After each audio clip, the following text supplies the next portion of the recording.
about and says about who God is, and basically where God is always at and how he is always in control. Because when you read the word of God in the book of Genesis chapter 1, verse 1, the word of God says, in the beginning God created. In the beginning God created the heavens and the earth. And the word of God says the earth was without form and void, and darkness was on the face of the deep. And the Spirit of God was hovering over the waters, the face of the waters. And God said, let there be light. And there was light. And that was the beginning of the whole concept in the whole creation. But I'm caught in that place just saying that in the beginning, God created. God is the creator. God is the one that was there from the beginning. From the very onset, the one thing that can be said about the beginning is God was there. The word of God says he's the Alpha and the Omega, the beginning and the end. And even in the end of it all, the end of the matter, it will still be God. He will still be there. He will still be God. He will still be in control. And so this morning, I'm just here to encourage us and tell us that there are moments where, systems that have been planned or put together by men, sometimes there are times these systems may be designed or may come to a place where they are so unfair to people that it's, the system is supposed to be designed to probably, in our own ideal minds, in an ideal world, the systems are supposed to be designed in a manner that they accommodate everyone. That's not true. That's not so. That is not how it happens. Sometimes systems are devised and put in a way that they might favor certain people that look a certain way, people that speak a certain way, people that have a level of education of a certain, a certain degree of a certain level. Sometimes it gets so basic to the point that systems will just lock you out because of your tribe, because of where you come from, because of the community that you come from.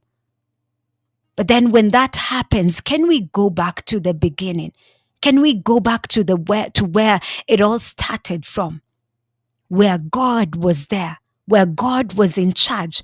And so when we see this story in the book of John chapter 5, it is a good story. And I think I've talked about this before, about this story of the pool of Bethesda. It's a story that actually shows you how things just operate from time to time in the normal life of human beings. That this person, in your own thinking, as just thinking like human beings or people that have some decency within us, you would expect that this man that had been there for a long time in that condition, at least angehurumiwa na wengine.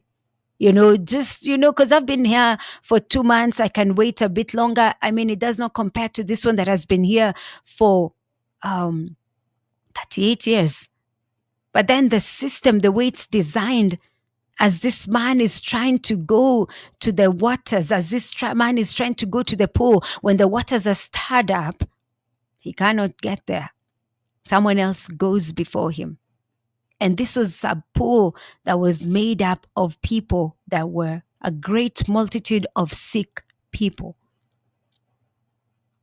You might just find like someone just happened to be passing with a headache in the day when the waters were stirred up, and they just don't care that someone else has something even maybe bigger than a headache, but they're just thinking, because I feel uncomfortable. Let me just go and get my healing at the expense of someone else. And that's just how life is. People just sometimes don't care for people. People just feel like, I must meet my need first before I can help you. And so they don't care for the time that is spent while you're wasting away. Someone will just be busy doing their continuing with their projects at the expense of someone else that is still hungry. And they just don't care. Why? Because human beings are just like that. And I'm saying this not because I'm encouraging it, but that's just how life is. We don't live in an ideal society or community or world. And that's why from time to time, it took Jesus to know, if I don't heal this man, people don't care. I don't think anyone else is going to care for the healing or the deliverance, or just to push this man by the waters just for them to be healed. People were ready to allow this man to be in this condition even for 60 years. If it was upon people, he would just die in that condition. But thank God for Jesus. Thank God for God. And that's why I'm saying, when everything is said and done, when systems have been designed and you so clearly see, I've been locked out. You go to work and people work and they conspire against you just for you to get, to lose your job. People falsely accuse you. Now you're in court because someone just felt like, I can just accuse you and there's nothing you can do. And now you're in court. You're battling something that genuinely you did not commit that crime. You did not commit the matter that is even before the magistrate. Some people are in prison right now, wrongly accused. I mean, it's sad. But I came to encourage us this morning that when we find or see or find ourselves in such situations, find our loved ones in such situations, or if we care enough for fellow human beings and see them in such situations, let's go back to the beginning, where there was actually nothing, but God was there. And He created everything. And He was in charge and still is in charge. And He's the only one that we can go to and say, God, I've been wrongly accused. God, I've been in this situation for so long. God, I need healing. God, I don't have a job, and everywhere I'm making applications, the only thing they seem to care about is the person that can make the bribe, and I cannot. God, this is my matter. This is my situation. Let's go back to the beginning and let's go and cling to Him and say, you're the only one that can change this situation. You're the only one that can change this matter. You are the only one that saw this injustice being performed against me, and you're the one that can vindicate me. You're the one that saw the witch, the sorcerer speak what they spoke. And God, for me to get out of this bondage, for me to get out of this affliction, I need your hand, because you've been there, God, from the very beginning. He is the Alpha, the Omega. He's the beginning and the end. And He's the only one that has compassion enough. He's the only one that cared enough that this man had been in this affliction for so long. And He went straight to him, said, do you want to be made well? And God healed him. Like God is going to heal you, like God is going to deliver you. When everything works against you, when systems have been put in place to lock out even believers, because we probably cannot conspire with certain people to do certain vices and certain evils, so for that reason you're out. When everyone else is consulting divination, witchcraft, and sorcery to prosper in the works of their hands, and so you are locked out of business as well, we can go to the one that owns the system. We can go to the one that created the system. We can go to the one that created the people, that created the system. And we can ask God, grant us justice. Be gracious to us. Be merciful towards us. And give us victory. And God is going to do it.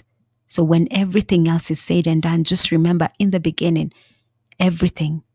The Word of God says somewhere, I think it's in the book of Isaiah or Jeremiah, that it is God who creates the blacksmith to create the weapon of war. That means God has power over the blacksmith. That means God has power over the person that has created the system to benefit them. Sometimes people are so selfish when they get into power that they will also put up systems that will benefit only them. But God can change the trajectory of that system and favor someone else, or He can also come and override it altogether and bless you outside of the system. Or he can use the very system, like Mordecai had put up gallows. I mean, like Haman had put up gallows to hang Mordecai on. He can use the very same system that someone created out of malice and use it to hang the same person. He's God above and over the system. In the very beginning, when the earth was void, it was empty, it was formless, he was God. He will always be God. And he was the creator, still is the creator. And so don't think that there is nothing favorable that can happen to you just because someone, a man, has said something. And they've said, this is how you're going down. As long as it is not God saying it, you will see God vindicate you. You will see God avenge for you. You will see God fighting for you. So let's be encouraged, believers, that we